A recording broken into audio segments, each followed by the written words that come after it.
Good day. My name is Glen Warren, and I just completed the Anti Money Laundering and Financial Crimes course offered through the AMLFC Institute and UCC in partnership. It was a very useful experience. The knowledge gained was really quite helpful. It opened my eyes to a number of things, a number of possibilities, things that I might not have thought of. As a practitioner, as a worker in the financial sector, I am familiar with fraud, financial fraud generally.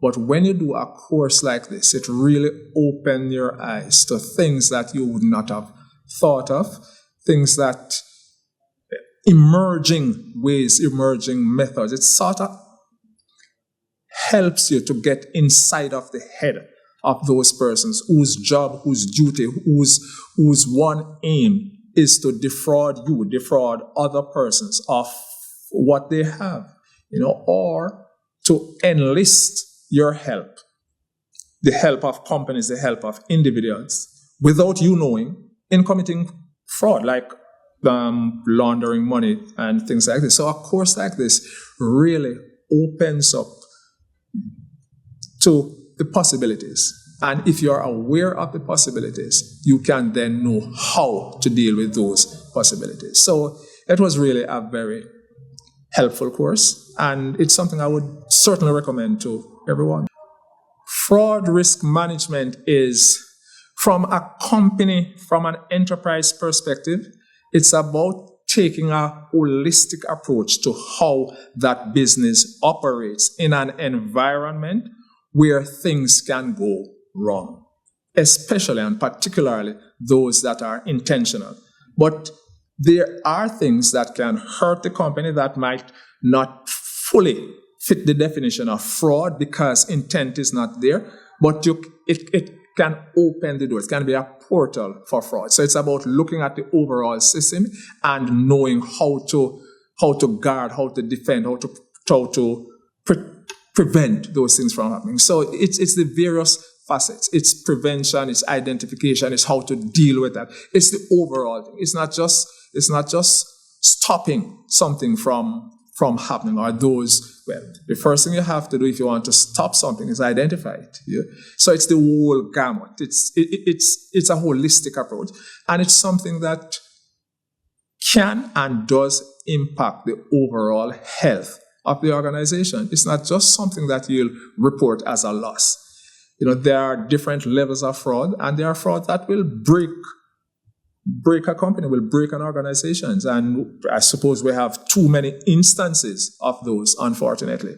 So it's about being able to identify those at the outset rather than when it's too late, when the damage has been done, and when the best thing you can do at that point is file for liquidation or bankruptcy. Saying my career is sort of, I suppose I would look at it in a special way, in that I'm not in an area where I can look at 30, 40 years of fraud risk management. You can understand that. But this is something that is pervasive. It's present. You don't have to know it's there for it to be there.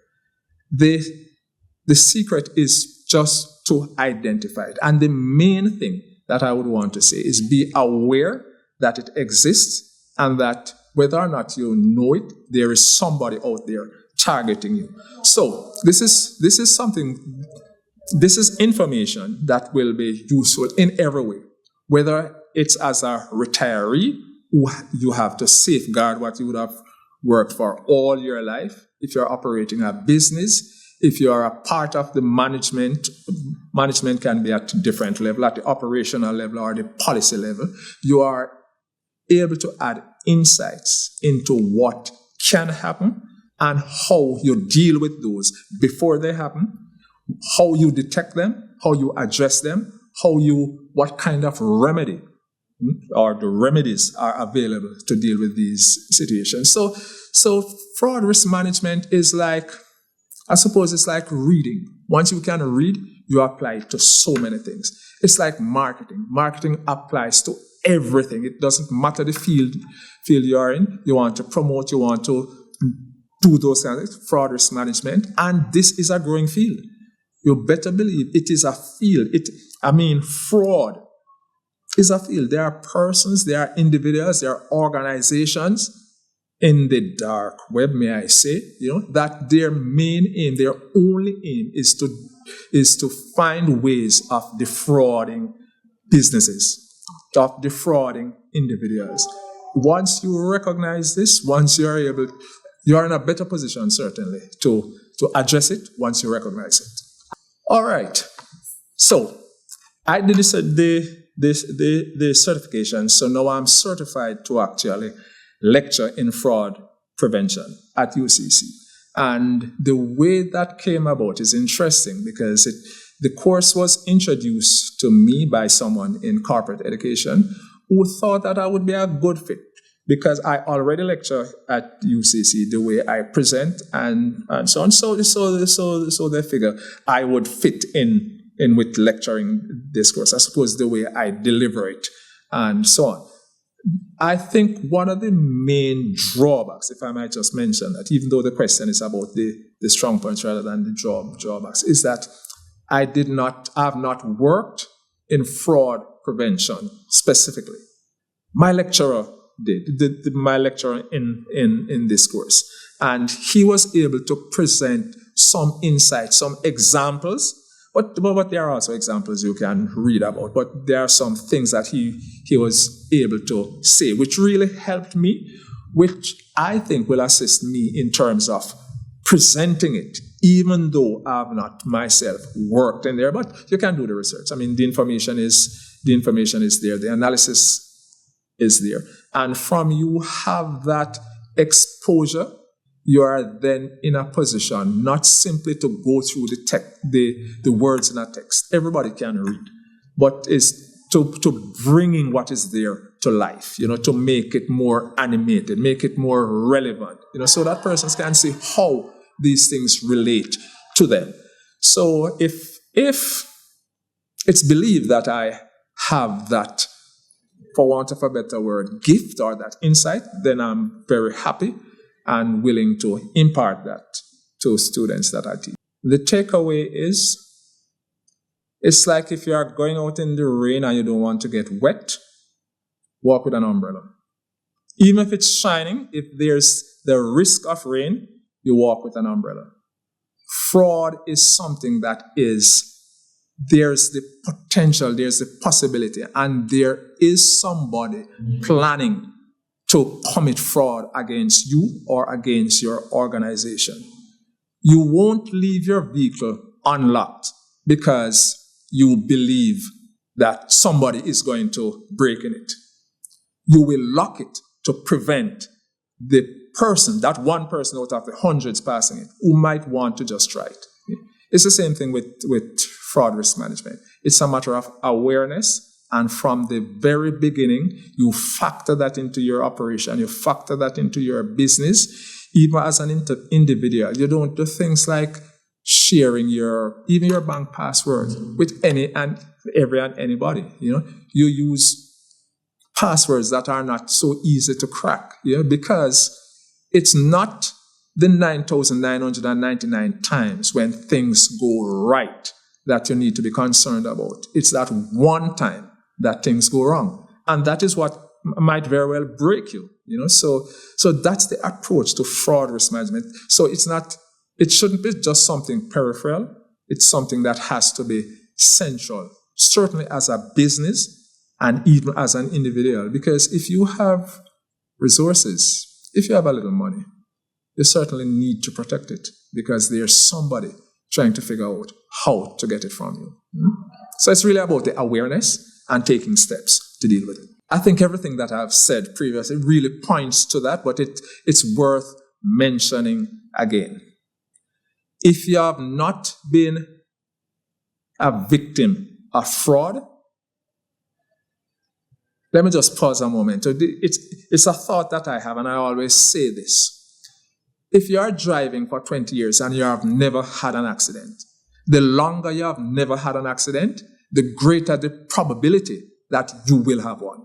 That today is the day you will have one. You probably just have to think about that a little. But not falling victim to something doesn't mean you are immune from it. It just means it hasn't happened yet. It doesn't mean that somebody isn't there planning how to attack you. It could be that they figure it's not worth the while, and that can be for whatever reason. It can be the systems you have in place to prevent it. It can be how difficult, how much resources they would have to put in to get across you. So fraud risk management is relevant to everything. You want to be working not for the crooks. You're not for a criminal. You want to be working for yourselves and your shareholders and your stakeholders and so on. So it's fraud risk management. That's it. Fraud risk. It's management of the risk has to be central to every business because it has the potential to put you under. Even as an individual, think of all those persons whose accounts might have been broken into, and their life's savings were stolen. Or those big companies, I'm thinking here about the Enrons and so on, that fail because of very sophisticated and high-level fraud. Fraud is not just somebody taking a pencil. It's not just an employee taking a pencil. It's not just somebody, and by the way, even stealing a little. Well, it's not fraud. I think it's more theft than fraud.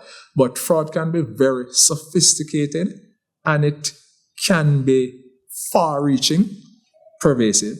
So it has to be taken seriously, and that has to be a central part of any planning of an organization.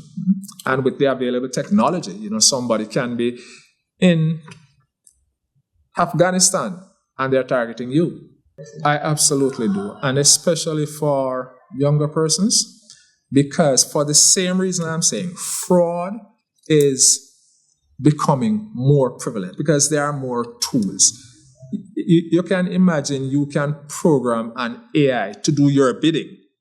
If your bidding is fraudulent, how do you really guard against that? So persons with the skills, persons with the knowledge, persons that know what to look for, how to prevent, those will continue to be in demand. And also, fraud risk management is just one area. There are other areas that can be combined with that in terms of a more holistic program. So you talk about cybersecurity, for instance.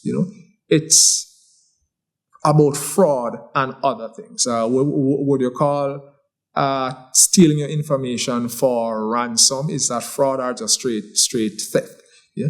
But if persons have access to your information, then there's a lot they can do. We now have a Data Protection Act. There will be need for more persons in that area. Now, data protection and fraud are really just different sides of the same coin, even though the Data Protection Act is more about individual data. But business data, protecting that, it's a growing area. It's an area of growth, and it's something that I would certainly recommend to anyone, not just somebody young, but and young and upcoming in their career, but even somebody who, like me, who want to look at other areas, want to expand your knowledge, want to know about other things, how to protect your own business and things like that. It is really a useful and relevant course to everything.